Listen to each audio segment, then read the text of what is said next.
點解咁多政府部門嚟排隊嚟搞你咧？咁啲政府部門即係有牌爛仔啦，啲有牌爛仔係咁排隊咁搞你嘅時候，咁你同啲部門解釋，喂，我冇犯法喎，點解你成日嚟搞我？哦，我收到投訴就搞硬你噶啦嚇，咁點啊？使唔使俾陀地你啊嚇？喂，你啲部門又話下下收到投訴就嚟搞你，咁我係真係冇犯法喎，咁我欲哭無淚，投訴無門。咁我問啦，喂，如果你有個差人嚟話告我非禮強姦誣告我就話去呢個警監會嗰度投訴你啫。咁而家有食環署無理嚟踢我，屋宇署、消防署消防署又成日無理嚟踢我。喂，阿楊局長，咁我可唔可以投訴阿楊局長㗎？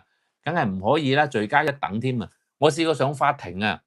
去到法庭嗰度舉證嘅時候咧，佢又嗰個消防處揾幾個嗰啲消防幫咧，就去法庭嗰度告我話我點樣話好大鑊啊！楊官話你啊，開餐廳啊，危害公眾安全啊，走火衝盜，你知唔知根據香港法例100幾條乜，哇噏咗水蛇春咁長，搞到好似殺人放火犯咁啊，好似我殺人犯咁喎！哇咁啊你惡晒咯，你啊話防火啊咁緊要啦，咁我哋冇辦法啦，食晒啦，係咪？好啦，咁喂，誰不知整單雲福丸出嚟，全部消防鐘咧都唔響嘅，全部花灑頭咧冇水嘅，全部消防門打開晒嘅，層層樓又開過山口嘅，嗰啲圍網全部易燃嘅，嗰啲發泡膠全部易燃嘅。喂，屋宇署、消防署唔關我事啊，唔關我事啊！哇，時槍迷兩槍大錯乜都關你消防事。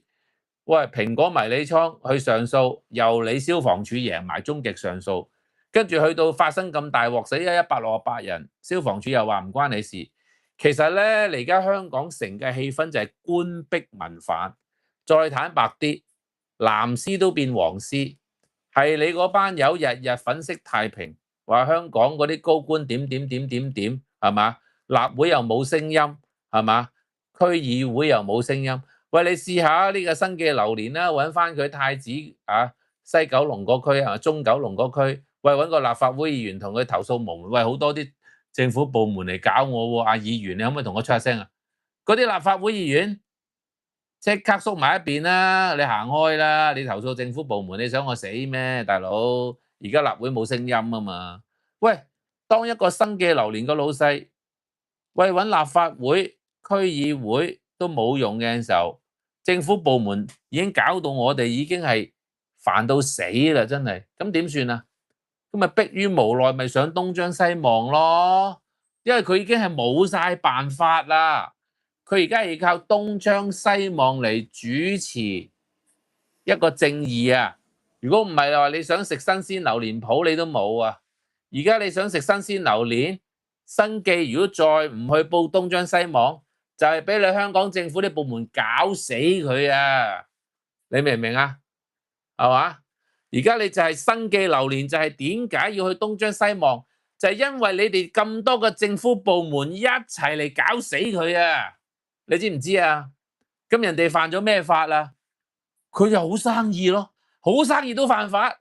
係啊，好生意就俾隔離嗰啲黃友啲競爭對手日日就打1823，佢嗰把聲都 AI 嘅，我懷疑。佢唔使聽㗎，1823咧永遠唔會有人聽電話㗎。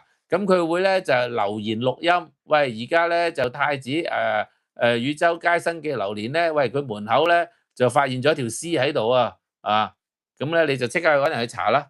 哇，咁大鑊，紙盒藏屍，我唔係，原來匿名嗰條友刮到佢啦。喂，你虛報啊？唔係啊，有隻螞蟻喺度，有條屍喺度啊，有螞蟻嘅屍體喺度啊，要清理一下。